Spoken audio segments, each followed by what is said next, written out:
நம்ம தொடர்ந்து ஈரானுடைய நிலவரம் பார்த்துட்டு இருக்கோம். இப்போது வந்திருக்கக்கூடிய ரொம்ப ஒரு பரபரப்பான ஒரு செய்தியை தான் பார்க்க போறோம்.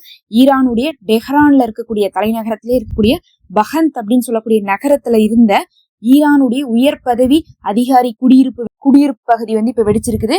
அது பார்த்தா துறைமுக பகுதியாக இருக்கிறதுனால பெரும் பிரச்சனையா இருக்கு. இப்ப சாதாரண ஏதோ ஒரு குடியிருப்பு பகுதிங்கிறதுக்கு காரணம் வேறையா இருக்கும். அதுலயும் ஈரானுடைய உயர் பதவியில இருக்கக்கூடிய அதிகாரியுடைய குடியிருப்பு பகுதியை குறிவைக்கிறாங்க. அதுவும் பார்க்கும்போது துறைமுக பகுதியா இருக்கும்போது பெரும் பரபரப்பை ஏற்படுத்தியிருக்கு. முதல் கட்டமா ஈரான் என்ன சொல்லிட்டாங்கன்னா, எங்களுடைய தேசத்தை தாக்குறதுக்காக எந்த பிராந்தியத்துடைய நாட்டுடைய மண் பயன்படுத்தப்பட்டிருந்தாலும் அந்த மண்ணையும் அந்த நிலவையும் நாங்க என்ன பண்ணுவோம், பிளப்போம் அப்படின்னு இருக்காங்க.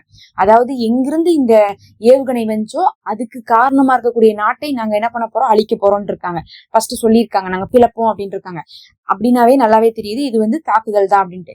ரெண்டாவதா பாத்தீங்கன்னா, சில சேனல்ஸ்ல இருந்து ஈரான்ல இருந்து என்ன பண்றாங்கன்னா வெளியிடுறாங்க, நாங்க பார்த்தோம் ஏவுகணை போச்சு அப்படின்னு சொல்லிட்டு காட்டுறாங்க. ஒரு ஏவுகணை வேகமா போகுது, ஆனா அது போய் கரெக்டா பில்டிங் ஹிட் பண்ணிச்சான்னு கேட்டா அதை அவங்க வீடியோல கண்டினியூஷன்ல காட்ட மாட்டேங்கிறாங்க. ஏவுகணை போகிறது காட்டுறாங்க. அந்த டைம்ல தான் என்ன ஆகுது, அந்த இடத்துல ஒரு வெடிப்பு ஏற்படுத்துறதுனால இதனாலதான் அது ஆச்சு அப்படிங்கிற மாதிரி என்ன பண்றாங்க, ஒரு கன்க்ளூஷனுக்கு வராங்க. முதல் கட்டமா இருந்தாங்க. அதுக்கு பிறகு பார்த்தா இது எந்த அளவுக்கு ஒரு முக்கியமான இடமா போச்சுன்னா, நம்ம சொன்ன மாதிரி ஈரானுடைய கடற்படை தளம் இருக்கே, அதுவும் பந்தர் அப்பாஸ் அப்படின்னு சொல்லக்கூடிய முக்கியமான துறைமுகத்துல இது நடந்திருக்கு. இப்ப இதனால என்ன பிரச்சனை வரும்னு பாத்தீங்கன்னா, இது 8 மாடி குடியிருப்பு பகுதியில தான் நடந்திருக்கு, துறைமுகத்திலே நடந்திருக்குனாலும் இதுதான் ஸ்ட்ரைட் ஆஃப் ஹார்மஸ்ல இருக்கக்கூடிய ஒரு முக்கியமான துறைமுகம். ஸ்ட்ரைட் ஆஃப் ஹார்மஸ் தான் யாருடைய கையில இருக்குன்னா, ஈரானுடைய கையில இருக்கு. ஆரம்பத்துல இருந்து செங்கடலை ஹவுதிஸ் முடக்கி கொண்டே இருக்கிறாங்க. அதே மாதிரிதான் ஸ்ட்ரைட் ஆஃப் ஹார்மஸையும் ஈரான் முடக்கணும்னு சொல்லிட்டே இருக்காங்க. இந்த மாதிரி தாக்குதல்லாம் நடந்ததின் காரணமாக இப்ப என்ன ஆயிருக்குன்னா, முடக்கிறதுக்கான வாய்ப்பு வந்திருக்குது. ஈரானுக்கும் ஓமானுக்கும் பக்கத்தால் இருக்கக்கூடிய ஒரு முக்கியமான இடமா வேற இது இருக்கிறதுனால என்ன பண்றாங்கன்னா, இந்த ஸ்ட்ரைட் ஆஃப் ஹார்மஸை நம்ம பேசாம மூடிடலாமா, ஏன்னா இதை காரணமா வச்சு மூடிடலாமான்னு சொல்லிட்டு ஈரான் இப்ப யோசிச்சுட்டு இருக்காங்க. அப்படி மூடினாங்கன்னா $2 trillion அளவுக்கான எண்ணெய் வியாபாரம் அப்படிங்கிறது தடுங்கலாகும். கிட்டத்தட்ட 3ல் 1 பகுதி என்ன ஆகுது, அங்கிருந்துதான் எண்ணெய் வருது. அப்படி ஒரு எண்ணெய் வியாபாரம் தடுங்கலானா எல்லா பொருளுடைய விலையும் ஏறும். இப்ப அது எப்படி ஆயிருக்குன்னா, ஈரான் இத காரணமா வச்சு இதை மூடுவாங்களா மூட மாட்டாங்களா அப்படிங்கக்கூடிய ஒரு பெரும் சந்தேகம் இருக்குது.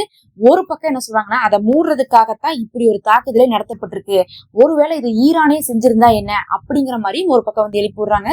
கண்டிப்பா இது அமெரிக்கா தரப்புல இருந்து இஸ்ரேல் தரப்புல இருந்து அவங்களே ஏதாவது செஞ்சாலும் கூட ஈரான் மேலேயே திருப்பிடுறக்கா பாக்குறாங்க. அதனால இதை நம்ம நம்பத்தக்க ஒரு செய்தியா எடுக்காட்டினாலும் இது ஈரான் செஞ்சிருப்பாங்களாங்கிறது நமக்கு தெரியாது. ஆனா ஈரான்ல நடந்திருக்குது. இதை வச்சு ஹார்மோஸ் ஜலசந்தியை மூடுறதுக்கான வாய்ப்பு இருக்குதுங்கிறனால ஏன் இது ஈரானே செஞ்சிருக்க கூடாது அப்படிங்கக்கூடிய ஒரு கேள்வியும் இருந்திருக்கு. ஆனா ஈரான் எந்த நாட்டுடைய மண் இதுல பயன்படுத்தப்பட்டிருந்தாலும் அவங்களுடைய மண்ணையும் விண்ணையும் குழப்பம்னு வேற சொல்லி வச்சிருக்காங்க. அதனால ஈரான் இதை யார் மேலேயாவது, இப்ப இஸ்ரேல் தான் இதை அடிச்சாங்க, இல்ல அமெரிக்காவுடைய ராணுவ தளத்துல இருந்துதான் வந்துச்சுன்னு சொல்லிட்டு கூட ஈரான் தாக்குதல் நடத்துறதுக்கான வாய்ப்புகளும் இது ஏற்படுத்தி கொடுத்திருக்கு. ஈரான் முதல் தாக்குதல் நடத்துவாங்க அப்படிங்கக்கூடிய நம்பிக்கை நமக்கு இல்ல. ஏன்னா ஆரம்பத்துல இருந்தே பாக்குறோம், ஈரான் வாயில சொன்னாலும் முதல் அடி அப்படிங்கிறது இஸ்ரேலோ இல்ல அமெரிக்காவோ ஆரம்பிக்காம இவங்க ஆரம்பிக்க மாட்டாங்க. அப்படி ஆரம்பிக்கும் போது பகிரங்கமா அவங்க தெரிவிச்சிருவாங்க. அமெரிக்காவும் இஸ்ரேலும் பகிரங்கமா தெரிவிச்சா மட்டும்தான் என்ன பண்ணுவாங்கன்னா ஈரான் திருப்பி அடிப்பாங்க. இந்த மாதிரி ஒரு பில்டிங் அடிச்சதுக்கெல்லாம் திருப்பி அடிக்க மாட்டாங்க. ஆனா ஹார்மோஸ் ஜலசந்தியை மூடுறதுக்கான வாய்ப்புகள் இருக்கலாம்னு சொல்லப்படுது. இது இல்லாம பார்த்தா அங்க ஒரு சிலர் என்ன சொல்றாங்கன்னா, எரிவாயு கசிஞ்சிருக்கலாமான்னு கேக்குறாங்க.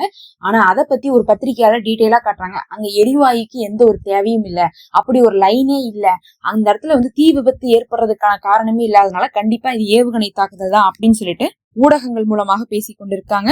அங்க இருந்த ஒரு கார் பார்த்தா 2 தெருவுக்கு தள்ளி போய் விழுந்துச்சாமா இந்த வெடி விபத்தின் காரணத்தால அப்படின்னு சொல்லப்படுது. அந்த ஒரு பிளாட்டே இதாயிருக்குது. அங்கிருந்த காரும் 2 தெருவுக்கு தூக்கி வீசப்பட்டிருக்குன்னா ஒரு பெரும் இழப்பை தான் அங்க தழுவி இருக்காங்க.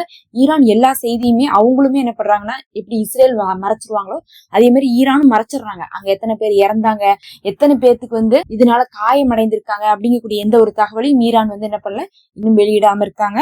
இதே சமயத்துல மறுபக்கம் பார்த்தா இன்னைக்கு ஒரு வீடியோ வேற ரொம்ப வைரலா போயிட்டு, அது ட்ரம்ப் பார்த்தா 1972 ஈரான் போரை பத்தி பேசின வீடியோ தான். அப்ப என்ன பண்ணிருக்காரு, 1972 இருந்து 1979 வரையும் ஈரான்ல பிரச்சனை நடந்துச்சு. அந்த பிரச்சனைக்கு பிறகுதான் ஷாவுடைய ஆட்சி கவுந்து போய் அதுக்கப்புறம் பார்த்தா ஆயத்துல்லா கொமேனியோடைய இந்த ரெசிஸ்டன்ஸ் வந்துச்சு. அதனால அந்த சமயத்துல யார் வேணா ஈரானை கைப்பற்றி இருக்க முடியும். அந்த பிரச்சனையின் காரணமாக முக்கியமா அமெரிக்கா கைப்பற்றி இருக்க முடியும். ஆனா அமெரிக்கா அந்த நேரத்துல என்ன பண்ணல, அந்த வாய்ப்பை யூஸ் பண்ணல. அதை பத்தி ட்ரம்ப் அவர் இளம் வயதுல இருக்கும் போதே என்ன பண்ணிருக்காரு, வருத்தப்பட்டிருக்காரு. அமெரிக்கா அந்த வாய்ப்பை விட்டுருச்சு. அந்த சமயத்துல மட்டும் ஈரானை வந்து கைப்பற்றி இருந்தா இந்நேரம் ஈரான் நம்ம கைவசம் இருந்திருக்கும்னு சொல்லிட்டு ட்ரம்ப் பேசின ஒரு காணொலியை இன்னைக்கு வந்து வேகமா பகிர்ந்து எல்லாரும் என்ன சொல்றாங்கன்னா, அதனாலதான் இப்போது ட்ரம்ப் என்ன பண்றாரு, ஈரானை கைப்பற்றணும், இந்த ஒரு சண்டை போராட்டம் இதெல்லாம் நடக்குது, இந்த சமயத்துல கைப்பற்றணும் அப்படிங்கறதை வந்து ட்ரம்ப் யூஸ் பண்றாரு, அதுக்காக கலவரத்தை தூண்டுனதும் அவருதான். இன்னொரு பக்கம் வந்து பார்த்தா அந்த இடத்துல வந்து ட்ரம்ப் ஆயில் அண்ட் கோ அப்படின்னு சொல்லக்கூடிய ஒரு எண்ணெய் நிறுவனத்தை நிறுவவும் ஆசைப்படுறாரு. இப்போ மொத்தத்துல ஈரான்ல வந்திருக்கக்கூடிய எல்லா பிரச்சனைக்கும் காரணம் ட்ரம்ப் தான் அப்படின்னு சொல்லிட்டு இன்னைக்கு ட்ரம்ப் பேசிய ஒரு பழைய வீடியோ ரொம்ப வைரலா போயிட்டு இருக்கு. பொறுத்து இருந்து பார்க்கலாம். இதெல்லாம் தான் முக்கியமான தகவல். ஈரான் என்ன முடிவெடுக்க போறாங்க, பந்தர் அப்பாஸ்லயே இப்படி ஒரு தாக்குதல் நடந்திருக்குது, அதுவும் முக்கியமான துறைமுகமாக வேற இருக்கு. அடுத்தடுத்த நிகழ்வுகளோடு நான் உங்களை சந்திக்கிறேன். தொடர்ந்து இணைந்திருங்கள்.